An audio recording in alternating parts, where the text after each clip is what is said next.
Mi tía rica me dejó todo, una casa grande y 3 millones de dólares. Mis padres, que me abandonaron hace 10 años, aparecieron de repente en la lectura del testamento. Sonrieron, somos tus tutores. Pero al llegar mi abogado, palidecieron. Estoy sentada aquí en la casa de mi tía, tratando de procesar todo lo que pasó hace 2 días. El funeral parece un borrón ahora, pero sigo pensando en cómo llegué aquí en primer lugar. Supongo que debería empezar desde el principio, hace 10 años, cuando todo mi mundo cambió. Me llamo Sofía y ahora tengo 18 años. Pero cuando tenía 8, vivía con mis padres y 2 hermanos mayores en Alabama. Mis hermanos Lucas y Mateo tenían 14 y 15 años en ese entonces. Y, sinceramente, eran prácticamente el centro del universo de mis padres. Mamá y papá siempre los llevaban al entrenamiento de fútbol americano, pagaban su equipo, iban a sus partidos. Tenían toda esta rutina en la que todo giraba en torno a los chicos. No me malinterpreten, mis padres no eran abusivos ni nada por el estilo. Me daban de comer, se aseguraban de que fuera a la escuela, me compraban ropa cuando la necesitaba, pero era como si yo simplemente estuviera allí, ¿saben? Como un ruido de fondo en su vida real. Mientras ellos animaban en los partidos de Lucas o ayudaban a Mateo con sus preparativos para la universidad, yo solía estar sentada en mi habitación leyendo o viendo la televisión sola, pero no entendí realmente lo mal que estaban las cosas hasta esa noche cuando tenía 8 años. No podía dormir porque hacía mucho calor, así que bajé a por un poco de agua. Fue entonces cuando oí a mamá y papá hablando en la sala de estar. Hablaban en voz baja, pero podía oírlos desde el pasillo. No podemos seguir así, Carlos, decía mamá, los pagos de la hipoteca nos están matando y con tu situación laboral empeorando. Lo sé, Laura. Lo sé. Papá sonaba muy estresado. 3 hijos es demasiado en este momento. Apenas podemos permitirnos las cuotas deportivas de Lucas y Mateo, y no hay manera de que podamos pagar la universidad para los 3. Tenemos que hacer algo, dijo mamá. Tenemos que encontrar una solución. ¿En qué estás pensando?, preguntó papá. Bueno, tu hermana Isabel tiene esa casa grande en Arkansas. Ha estado sola desde su divorcio y siempre pregunta por los niños cuando llama. Quizás. Realmente no entendí de qué estaban hablando. Quiero decir, sabía que no teníamos mucho dinero en comparación con las familias de algunos de mis compañeros de clase, pero no sabía que las cosas estuvieran tan mal. ¿Y nunca había conocido a la tía Isabel? Papá apenas hablaba de ella, excepto para mencionar que vivía lejos y trabajaba para una gran empresa. Volví a mi habitación esa noche y no pensé mucho más en ello.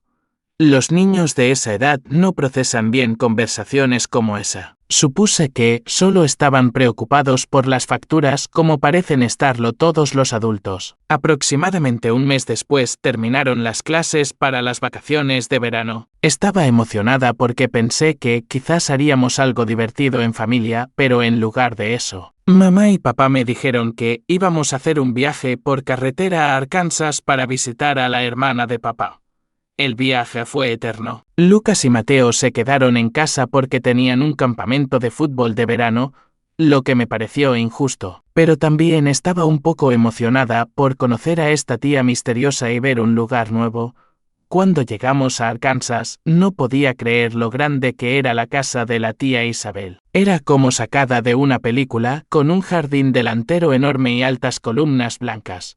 La tía Isabel salió a recibirnos y no se parecía en nada a lo que esperaba. Era más alta que papá, con el pelo gris recogido en un moño pulcro, y llevaba una blusa blanca impecable y pantalones oscuros como si fuera a una reunión de negocios. Así que esta es Sofía, dijo, mirándome con esos penetrantes ojos azules. Pero luego sonrió y toda su cara cambió. Hola, cariño.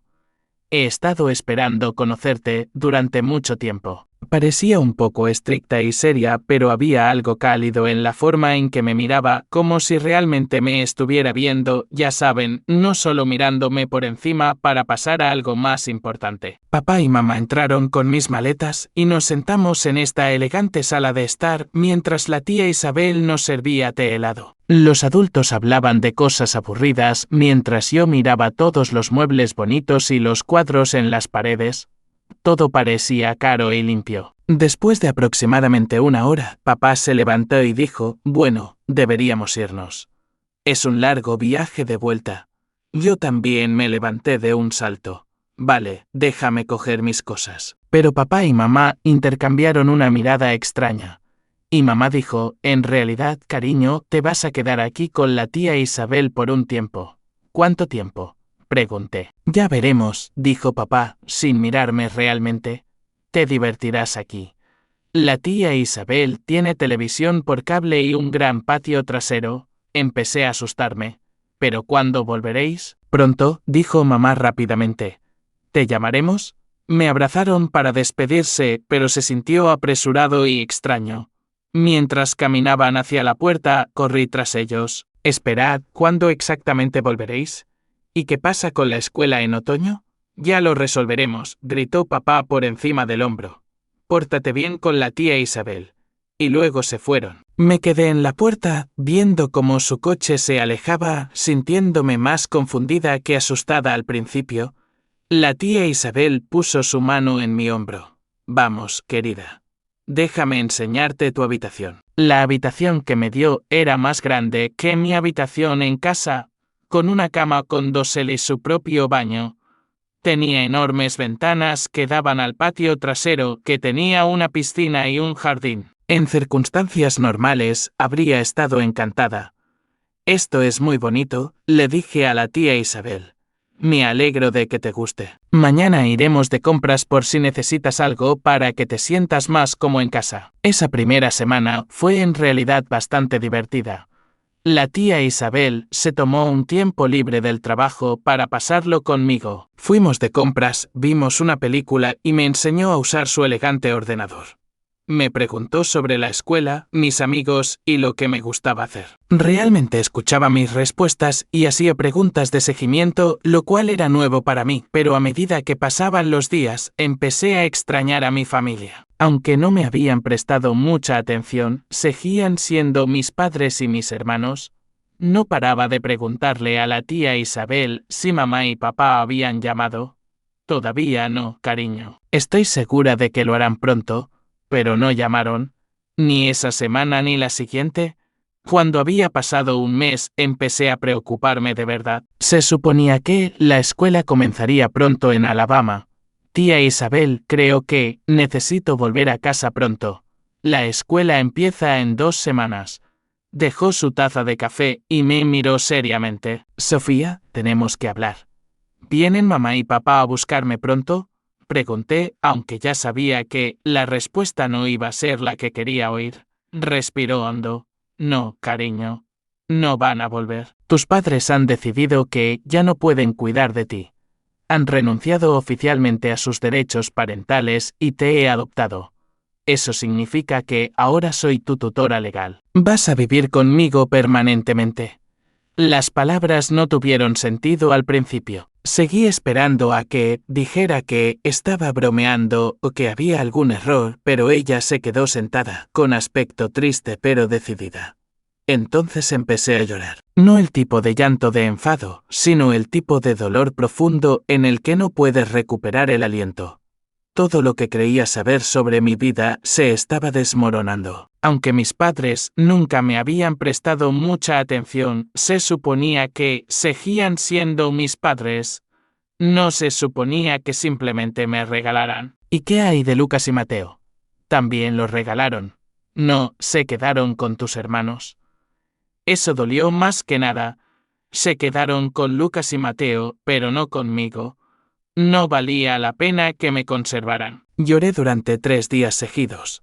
La tía Isabel fue muy paciente conmigo. Me trajo comida y pañuelos y simplemente se sentó conmigo cuando necesitaba a alguien allí. No intentó decirme que todo estaría bien o que mis padres habían hecho lo correcto, simplemente me dejó estar triste. Al cuarto día, me desperté y me di cuenta de algo. Si iba a vivir aquí ahora, podría pasar el resto de mi vida esperando a gente que no me quería o podría intentar construir algo nuevo con la persona que sí me quería. Tía Isabel, dije esa mañana en el desayuno, no quiero pensar más en ellos. Si ellos no me quieren, entonces yo tampoco los quiero. Y así es como empezó mi nueva vida. La tía Isabel me matriculó en la escuela primaria local, y en realidad me gustó más que mi antigua escuela. Las clases eran más pequeñas y los profesores prestaban más atención a cada alumno. Me hice amiga de una chica llamada Camila que vivía al final de la calle. La tía Isabel no se parecía en nada a mis padres. Cuando volvía a casa de la escuela, quería saber cómo me había ido el día. Me ayudaba con los deberes y me explicaba las cosas cuando no las entendía. Venía a mis obras de teatro escolares y a las reuniones de padres y profesores. Me compraba libros porque se daba cuenta de que me gustaba leer, no porque fuera mi cumpleaños o Navidad. Su trabajo también era muy interesante. Trabajaba como directora financiera para esta gran empresa, y a veces me explicaba lo que hacía. Era muy inteligente con el dinero y me enseñó a ahorrar mi paga y por qué era importante entender cuánto costaban las cosas. Los años pasaron bastante rápido. Saqué buenas notas, jugué al fútbol durante un tiempo y tomé clases de piano. La tía Isabel y yo desarrollamos esta rutina en la que cocinábamos la cena juntas y veíamos películas antiguas los fines de semana. Me contaba historias sobre cuando papá era joven, aunque nunca hablaba mucho de él como adulto. Cuando cumplí 14 años, me preguntó algo que me sorprendió. Sofía, ¿te gustaría visitar a tus padres y hermanos? Podría organizarlo si quieres. Lo pensé durante unos 10 segundos. No, nunca llamaron ni escribieron ni preguntaron cómo estaba. ¿Por qué querría verlos ahora? A veces la gente cambia y quizás se arrepienten de su decisión. Si se arrepintieran, habrían intentado contactarme ya. Han pasado 6 años, tía Isabel. 6 años y ni una sola tarjeta de cumpleaños. Ella asintió. Creo que tienes razón, pero quería que supieras que la opción estaba ahí. Esa fue la última vez que hablamos de ellos durante mucho tiempo. La vida era buena con la tía Isabel. Era estricta en algunas cosas como las notas y las tareas, pero también era justa y realmente se preocupaba por lo que pensaba y sentía. Cuando cumplí 16 años, todo volvió a cambiar, pero esta vez fue la tía Isabel la que resultó herida. Empezó a sentirse muy cansada todo el tiempo y a perder peso. Al principio pensó que era solo estrés del trabajo, pero cuando fue al médico encontraron cáncer. Recuerdo el día que llegó a casa después de recibir los resultados de las pruebas. Me sentó en el mismo lugar donde me había hablado de mis padres. Tengo malas noticias, Sofía. Tengo cáncer y es bastante grave. Sentí que el mundo se desmoronaba de nuevo. Vas a morir. No lo sé todavía, pero voy a luchar con todas mis fuerzas. Voy a dejar mi trabajo para poder concentrarme en mejorar. ¿Y el dinero? ¿Y la casa? No te preocupes por eso. He ahorrado mucho dinero a lo largo de los años y tengo un buen seguro. ¿Estaremos bien? Los 2 años siguientes fueron los más difíciles de mi vida. La tía Isabel pasó por quimioterapia y radioterapia. A veces se sentía bien y podíamos hacer cosas normales, pero otras veces estaba muy enferma. Aprendí a cocinar comidas de verdad y a cuidar de la casa. La llevaba a las citas en cuanto saqué el carnet de conducir. El cáncer desapareció por un tiempo cuando tenía 17 años y ambas pensamos que quizás lo habíamos vencido. Pero luego volvió peor que antes, justo cuando cumplí 18 años. Mi cumpleaños ese año fuimos solo la tía Isabel y yo en casa. Estaba demasiado débil para salir a ningún sitio, pero aún así me hizo una tarta y me dio este hermoso collar que había pertenecido a su madre. Estoy orgullosa de la mujer en la que te has convertido, Sofía, me dijo ese día. Eres fuerte, inteligente y amable, y sé que vas a hacer grandes cosas. 2 meses después, me gradué del instituto. La tía Isabel estaba en el hospital y no pudo venir a la ceremonia, así que la madre de Camila grabó todo para ella. Organizamos una videollamada para que la tía Isabel pudiera verme cruzar el escenario. Estaba llorando, pero se la veía muy feliz y orgullosa. 1 mes después, falleció. Estaba con ella en el hospital cuando ocurrió. Simplemente se durmió y no despertó. Solo tenía 53 años. Después de la muerte de la tía Isabel, me sentí completamente perdida. Tenía 18 años y de repente estaba sola en esta casa enorme, sin idea de qué hacer a continuación. Por suerte, la mejor amiga de la tía Isabel, Beatriz, me ayudó con los arreglos del funeral. Beatriz había sido amiga de la tía Isabel desde la universidad y sabía lo importante que yo era para ella. Beatriz llamó a todos los amigos y compañeros de trabajo de la tía Isabel para informarles del funeral. Luego dijo que tenía que llamar a mi padre, ya que era el único hermano vivo de la tía Isabel además de mí. ¿Quieres llamarlo tú o lo hago yo?, preguntó. Hazlo tú, por favor. No he hablado con él en 10 años. Beatriz puso la llamada en altavoz para que yo pudiera oír lo que decía. El teléfono sonó varias veces antes de que papá contestara. Hola, soy Beatriz. Llamo por tu hermana Isabel. Me temo que tengo malas noticias. ¿Falleció ayer? Hubo silencio por un momento. Luego papá dijo, oh, ya veo. El funeral es este sábado a las 2 en la iglesia de Saint Mary en Little Rock. Puedo enviarte la dirección por mensaje de texto. Bueno, es un momento inoportuno. Mi hijo Mateo acaba de ser ascendido en su trabajo y vamos a celebrar una gran fiesta el sábado. Viene toda la familia y ya hemos pagado el catering. Me quedé mirando el teléfono. Beatriz también parecía sorprendida. Lo siento, acabas de decir que no puedes asistir al funeral de tu hermana por una fiesta. Mira, no es solo una fiesta. Esto es algo muy importante para Mateo. Ha trabajado muy duro para este ascenso y hemos estado planeando esta celebración durante semanas. Isabel entendería que la familia es lo primero. La voz de Beatriz se volvió muy fría. Isabel también era tu familia. Por supuesto que lo era, pero ahora se ha ido y los vivos tienen que ser lo primero. Además, Sofía está allí para encargarse de las cosas, ¿verdad? Ya es una adulta. Beatriz colgó sin despedirse. Me miró con una mezcla de ira y lástima. Sinceramente, no me sorprendió. Decepcionada quizás, pero no sorprendida. Era exactamente lo que esperaba de ellos. El funeral fue hermoso. Vinieron unas 50 personas, en su mayoría compañeros de trabajo de la tía Isabel y amigos de la iglesia. Beatriz pronunció un discurso encantador sobre la maravillosa mujer que era la tía Isabel y lo mucho que me quería. Logré pronunciar mi propio discurso sin derrumbarme por completo. Después de que todos se fueran, volví a casa sola. Se sentía tan silenciosa y vacía sin la tía Isabel. Pasé los 2 días siguientes sentada, tratando de averiguar qué se suponía que debía hacer a continuación. ¿Debía vender la casa? ¿Ir a la universidad? ¿Conseguir un trabajo? La tía Isabel y yo habíamos hablado de la universidad, pero no de los detalles prácticos. Al tercer día después del funeral, llamaron a la puerta. Miré por la mirilla y no podía creer lo que veía.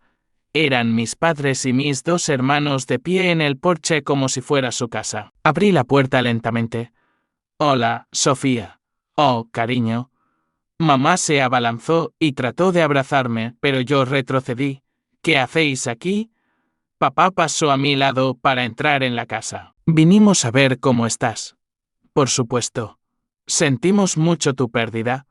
Lucas y Mateo los siguieron, mirando la casa con expresiones extrañas, como si estuvieran evaluando todo lo que veían. Bonito lugar, dijo Mateo, pasando la mano por la repisa de la chimenea.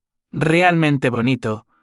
Estamos aquí para apoyarte, dijo mamá, sentándose en el sofá como si planeara quedarse. No deberías estar sola en un momento como este. Me quedé de pie junto a la puerta. ¿Dónde estabais hace 3 días cuando necesitaba apoyo? Ya sabes, en el funeral. Mamá agitó la mano con desdén. Oh, cariño. Ya sabes, teníamos la fiesta de Mateo. Ya estaba planeada y venían todos los parientes. No podíamos cancelar algo así. Estamos aquí ahora y eso es lo que importa. Queremos cuidar de ti. De hecho, me reí. Fue la primera vez que me reía desde que murió la tía Isabel y fue una risa amarga. ¿Queréis cuidar de mí? ¿Dónde habéis estado durante los últimos 10 años? Eso es diferente, dijo mamá. Vivías con Isabel y ella te cuidaba muy bien. Pero ahora que se ha ido, necesitas a tu verdadera familia. Ella era mi verdadera familia. Lucas habló por primera vez. Mira, entendemos que estés molesta, pero estás siendo dramática. Estamos aquí ahora porque has heredado todo esto. Hizo un gesto por la habitación. Mamá y papá están preocupados de que manejes toda esta responsabilidad por tu cuenta. ¿Qué responsabilidad? Mateo sonrió. Vamos, Sofía. Esta casa debe valer. ¿Qué? 800.000, 900.000, más el dinero que te dejó. Es mucho para que lo maneje una chica de 18 años. Y ahí estaba la verdadera razón por la que estaban aquí. Papá trató de parecer serio y preocupado. Como hermano de Isabel, soy su heredero legítimo. Creo que es justo que herede al menos la mitad de su patrimonio. Me dejó todo a mí en su testamento. Un testamento puede ser impugnado, dijo papá. Especialmente cuando involucra a alguien tan joven. No estás equipada para manejar este tipo de dinero y propiedades. Mamá asintió. Por eso estamos aquí, cariño. Como tus padres, somos tus tutores legales. Eso significa que podemos ayudarte a administrar tu herencia de manera responsable. Todos me miraban con estas falsas expresiones de preocupación, pero podía ver la codicia en sus ojos. Pensaban que me tenían atrapada. Fuera, dije en voz baja. Ahora mismo. Sofía, no seas ridícula, dijo mamá. No nos vamos. Nos necesitas. Lucas y Mateo intercambiaron miradas y se dirigieron hacia las escaleras. Nosotros iremos eligiendo habitaciones mientras vosotros habláis, dijo Lucas. Fue entonces cuando supe que necesitaba ayuda. Fui a mi habitación y encontré la tarjeta de visita que el abogado de la tía Isabel me había dado en el funeral. Me había dicho que lo llamara si alguna vez necesitaba algo. Definitivamente necesitaba algo ahora. Marqué su número y contestó al segundo timbre. Sinjen Morales, soy Sofía. Mis padres aparecieron en la casa y están actuando como si fueran los dueños. No se quieren ir. Voy para allá, dijo. No firmes nada y no aceptes nada hasta que yo llegue. 20 minutos después sonó el timbre. Corrí a abrir antes de que mi familia pudiera. El Sinje Morales era un hombre alto, de aspecto serio, de unos 50 años, que se había encargado de todos los asuntos legales de la tía Isabel. ¿Estás bien, Sofía? Creo que sí. Están en la cocina comiendo nuestra comida. El Sinje Morales entró en la cocina conmigo y mi familia levantó la vista de los sándwiches que se estaban preparando. Se habían instalado por completo, usando los platos buenos de la tía Isabel y todo. Buenas tardes, dijo el Sinje Morales, dejando su maletín en la encimera. Soy Daniel Morales, el abogado de Isabel. Sofía me llamó porque está teniendo algunos problemas con invitados no deseados. Papá se levantó e intentó parecer importante. Soy Carlos Henderson, el hermano de Isabel. No somos invitados no deseados. Somos los padres de Sofía y sus tutores legales. Tutores legales. El Sinje Morales arqueó las cejas. ¿Qué les hace pensar eso? Mamá intervino. Sofía solo tiene 18 años. En Alabama, donde vivimos y donde nació, no te conviertes en un adulto legal hasta los 19. Eso significa que todavía somos responsables de ella y de sus bienes. El Sinje Morales se rió entre dientes. Ya veo la confusión. Pero Sofía ya no vive en Alabama. Ha sido residente legal de Arkansas durante 10 años. En Arkansas, la mayoría de edad es a los 18. Sofía se convirtió en una adulta legal en su cumpleaños hace 3 meses. El Sinje Morales abrió su maletín y sacó unos papeles. Además, la tutela legal de Sofía fue transferida a Isabel hace 10 años cuando ustedes renunciaron a sus derechos parentales. Incluso si Sofía todavía fuera menor de edad, que no lo es, no tendrían ninguna autoridad legal sobre ella. Lucas parecía confundido.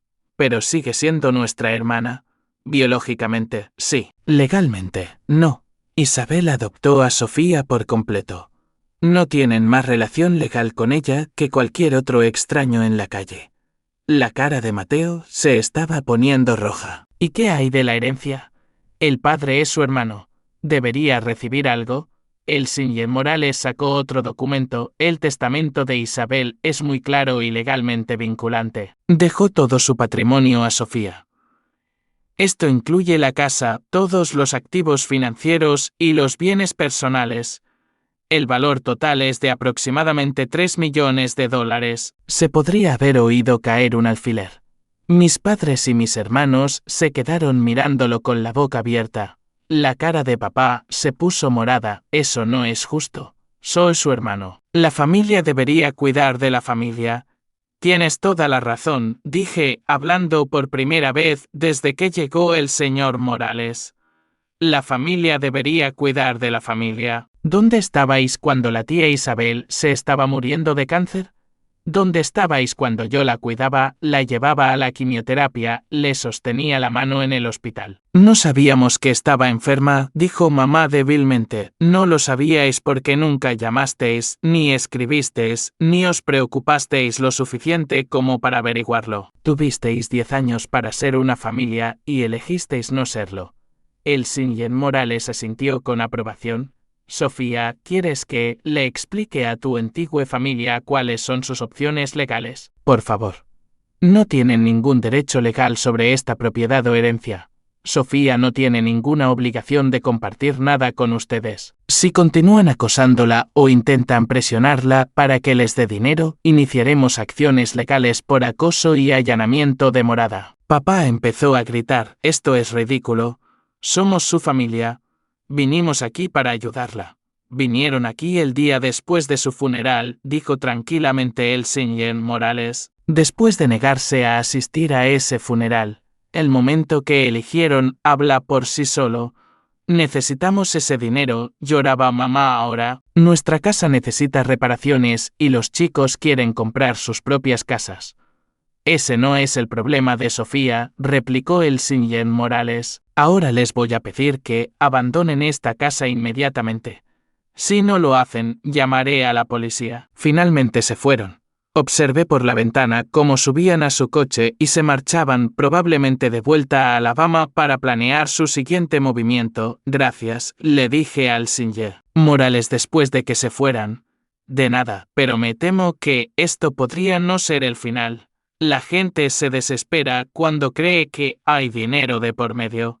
Tenía razón. Durante el mes siguiente llamaron constantemente.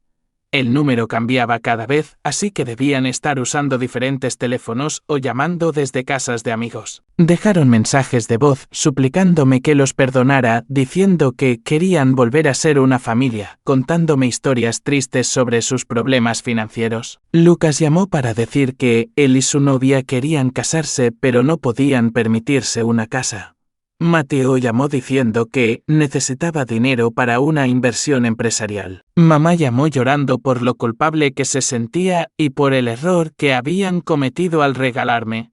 Guardé cada mensaje de voz y de texto, tal como me dijo el señor Morales. Después de un mes de esto, el señor Morales tenía pruebas suficientes para enviarles una carta oficial de cese y desistimiento. Básicamente les dijo que si me contactaban de nuevo, los llevaríamos a los tribunales y obtendríamos una orden de alejamiento permanente.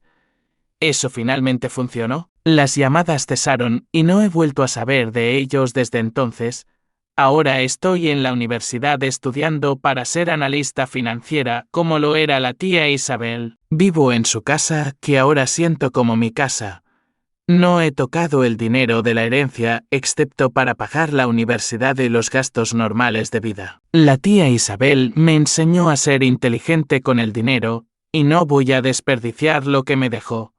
A veces la gente me pregunta si me siento mal por no compartir la herencia con mi familia biológica. La respuesta es no. Ellos tomaron su decisión hace 10 años cuando decidieron que no valía la pena conservarme. La tía Isabel tomó su decisión cuando me acogió, me amó y me dio un verdadero hogar. Pienso en la tía Isabel todos los días. Ella me enseñó que la familia no se trata solo de lazos de sangre, se trata de las personas que eligen amarte y apoyarte cuando las cosas se ponen difíciles. Ella era mi verdadera familia y yo era la suya. Me va bien en la universidad y tengo una buena vida. He hecho algunos amigos cercanos y estoy saliendo con un chico llamado Andrés que estudia ingeniería.